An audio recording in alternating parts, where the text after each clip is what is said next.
Hi. Welcome to List Movies. Today I am going to explain an American prison comedy film called Big Stan. Spoilers ahead. Watch out and take care.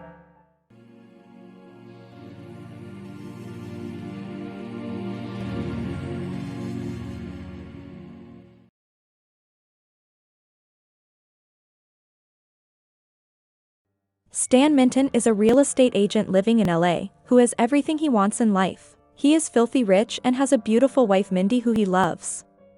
Stan has a unique way of selling properties to his clients. He usually cheats them of a small amount, which has over the years grown large. Hence, one day, he is arrested for first-degree fraud. He is found guilty and is told that he will get a sentence of at least 3 years in prison. Desperate to find a way out, he asks his lawyer to bribe the judge. The lawyer does as told, but the conviction is absolute. By faking a charity event, he only manages to get Stan 6 months free time before being imprisoned. After the hearing, the lawyer suggests Stan take a long trip to Brazil to never return.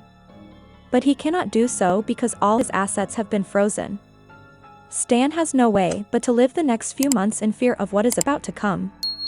Starting that day, he does everything quicker because of the limited time.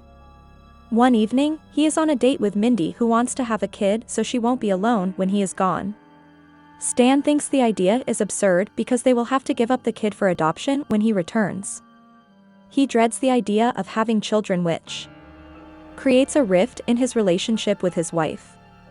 Mindy storms off after his comment while Stan drives to a bar at random. While drinking, he notices a man beside him with a tattoo about going to prison. He asks the guy for tips on prison life and offers him $100 to talk. The man starts by saying that the prison guards do not care about the inmates and their fights. The prisoners could kill each other, but as long as they don't escape, they let you do anything. He also adds that Stan looks like someone who would most definitely be sexually violated by the inmates. Stan realizes that all the rumors about men turning gay in prison are true. He is weak and submissive, which makes him the perfect target. When the man suggests he get several tattoos to avoid being targeted, Stan shows him a tattoo of his mother on his arm, which clearly won't work. The man then advises him to join one of the groups in the prison. The groups are mostly divided into Nazis, racists, Mexican men, and African American men. But since Stan doesn't fit in any of those categories, his last resort is to kill someone so the inmates would be scared of him. The following morning, he wakes up with a hangover and thinks that he was dreaming. He is distressed when Mindy tells him he is still going to prison. To uplift him, she mentions his special quality is that he always finds a way.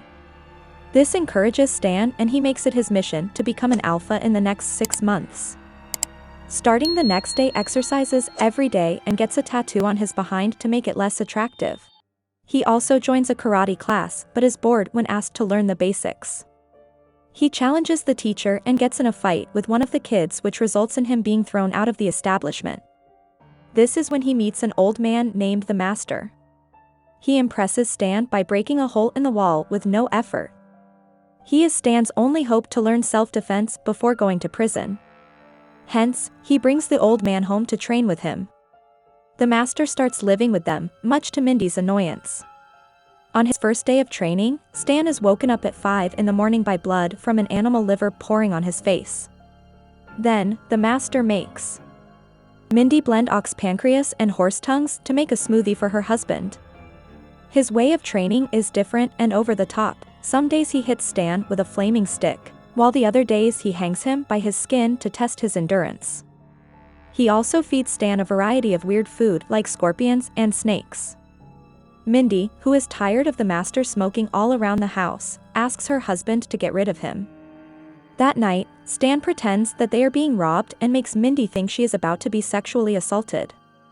It turns out he is doing this to make her feel what he is feeling. When Mindy stops panicking, she packs her luggage and leaves, claiming that she doesn't want to be with him anymore. The Master is delighted that she left because with only men in the house, the training can get tougher. For the next 5 months, Stan works hard without resting. By the end of it, he manages to take the Master by surprise in combat. For his last test, he goes to fight the karate teacher who once threw him out of his class. Stan defeats the man easily and completes his training. He is finally ready to defend himself when he needs to. The master and the lawyer drop him off at the court. Mindy has still not talked to him, but she watches him secretly from inside her car. Stan finally goes inside and is transported to the prison on a bus. Immediately, a guy tries to touch him inappropriately, but Stan teaches him a lesson. At the prison, they are welcomed by Warden Gasquet, who kindly asks them to not trouble the guards, but other than that, they can do anything they please to each other. During the cavity check, the new inmates are asked to strip and bend over. The guards are horrified to see Stan's behind that he has modified to make it look unpleasant. Following the cavity check, he goes to his cell and meets his roommate Larry. To assert his dominance, he asks Larry to get to the lower bunk. Later, Larry tells him about the prison squads who have basically formed a gang. The first gang is a group of black men, the second one is a team of Mexican thugs, the third one is Nazis, and the fourth one is racists. Then, there is a group of scientists who are great at killing people by talking too much. Lastly, he is introduced to the most dangerous sexual predator of the block, Big Raymond. Raymond is terrorizing a new inmate when Stan approaches him and challenges him in front of everyone. They get into a fight where Stan uses self-defense techniques taught by the master to beat him easily. Impressed by his skills, the leader of the Nazi group, Patterson, tries to invite him to their team, but Stan beats him up as well. Then, he is approached by the African-American team, who are furious that he fought Big Raymond. Stan tries to avoid the fight, claiming that he is also black. However, the leader orders his team to attack, and a fight breaks. The guards enjoy the show while Stan defeats them efficiently. After the commotion, the entire prison is afraid of Stan. People make way for him everywhere he goes. They all establish him as the alpha of the prison and call him Big Stan. A young guy named Robbie, who he saved from Raymond earlier, comes to thank him. But Stan dismisses him, claiming that he didn't fight those guys for anyone other than himself. Later, Warden Gasquet calls Stan to his office and reveals that he pushed some buttons to get Stan in this specific prison. It turns out that Gasquet is planning to take over the prison property and build an estate. Since Stan is an experienced realtor, he wants his help to find out any flaw in the documents relating to it. In turn for his help, Stan is offered to be freed only after a year of imprisonment.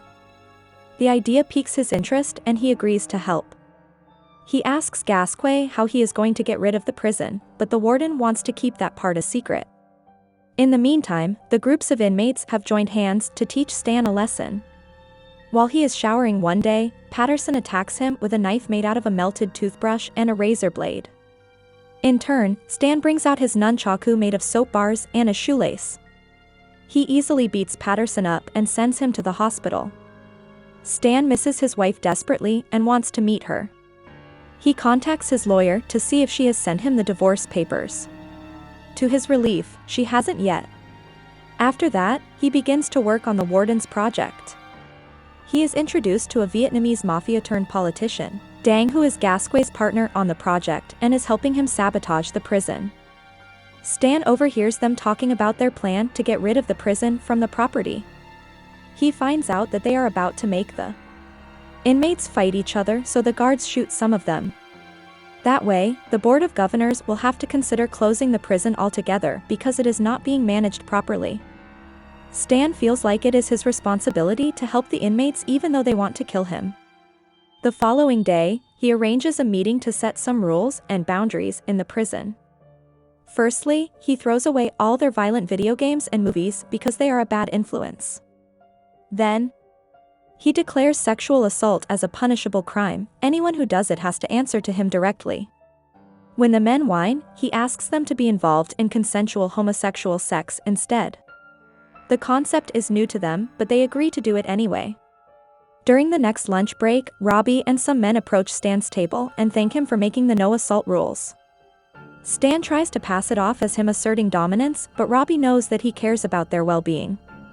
At another table, Big Raymond and his new boyfriend can be seen enjoying a meal together. They are in a happy homosexual relationship, thanks to Stan. Robbie and his group, along with Big Raymond and his boyfriend, join Stan's group. After that, Stan is given a letter addressed to him by Mindy. He had written to her apologizing for doing what he did, and now, she wants to meet him.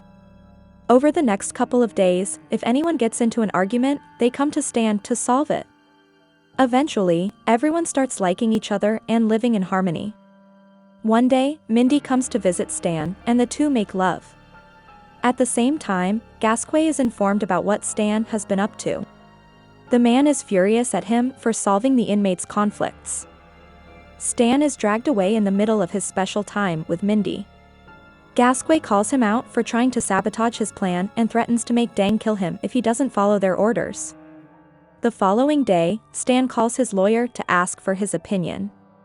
The lawyer suggests he do as told because Gasquet is a powerful man.